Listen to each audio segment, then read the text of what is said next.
right now, silver is incredibly undervalued compared to gold. And this is going to have some huge reversion in the future.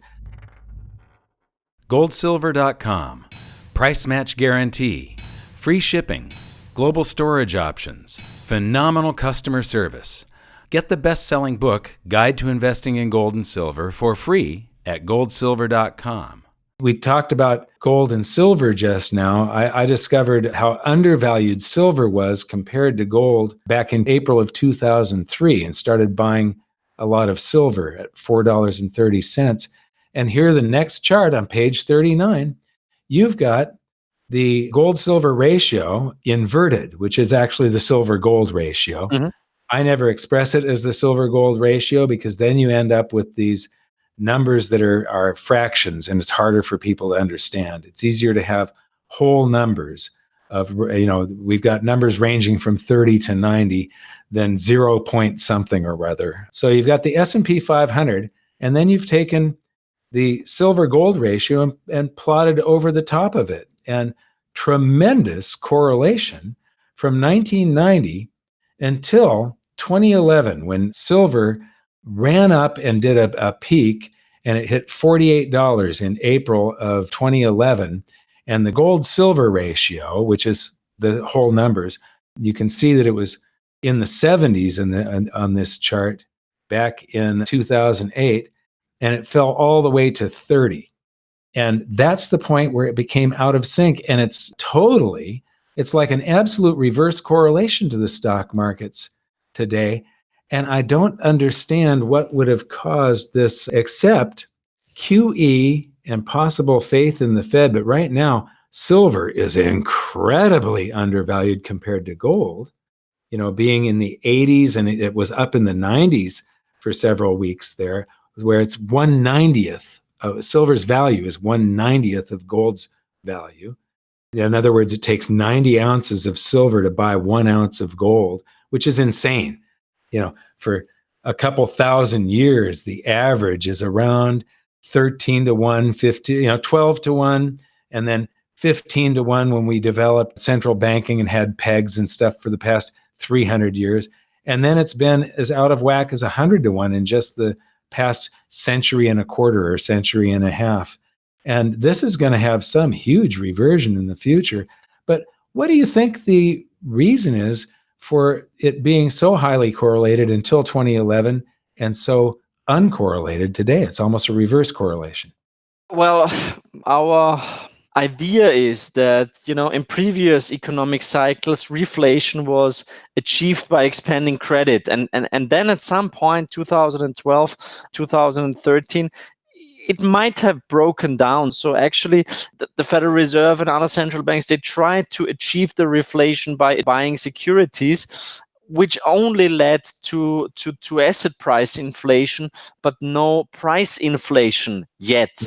And I think that, rising price inflation is probably one of the most contrarian standpoints or calls that you can make at the moment. And actually, there was this Bloomberg Business Week cover saying the death of inflation, that the inflation monster is dead.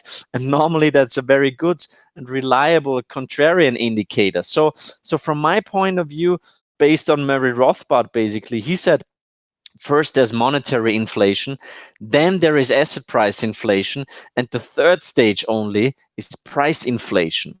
And I think we have seen the first two stages already, and now price inflation might be on the horizon. Well, here's one of the ways that works. I've done a lot of studying on this. One of the things that I noticed when I looked at how base currency was growing back in 2009 and 10, and I think I first may have presented the chart with this correlation in 2012 or 13, but you can index the stock market, the S&P 500 here for the audience. If you look, there's two humps. The year 2000 was a peak, the year 2007 was a peak, and there's a dip.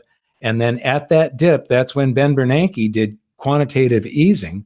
And I can plot the growth of the currency supply, base currency, on top of the stock market.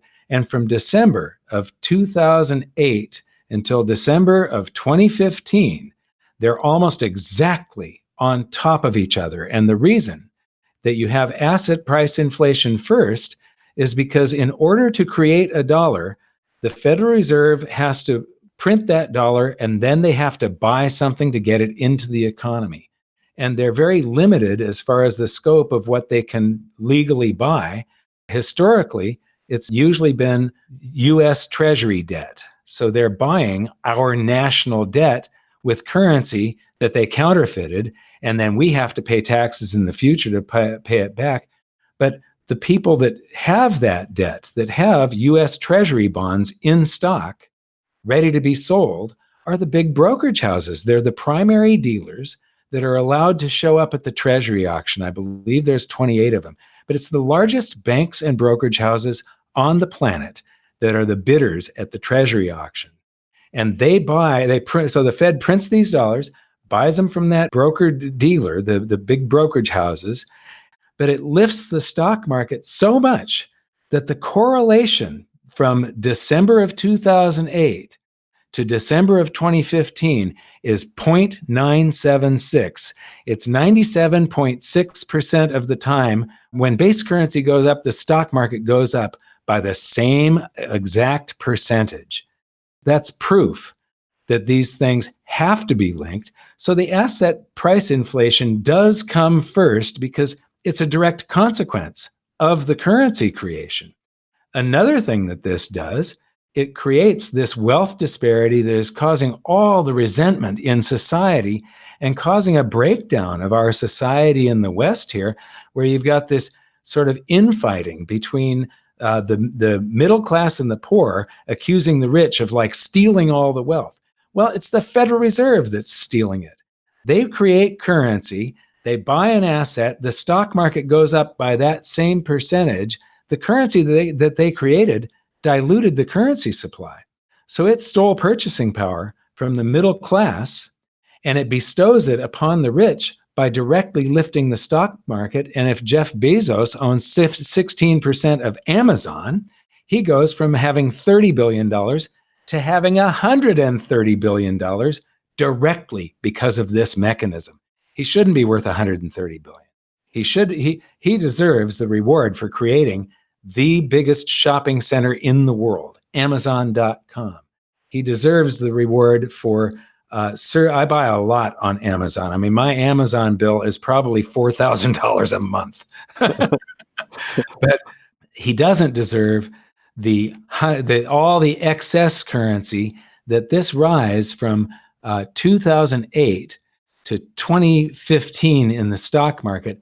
That is a direct correlation with base currency, and it created the world's first centabillionaires, where Jeff Bezos and Bill Gates are now worth more than $100 billion.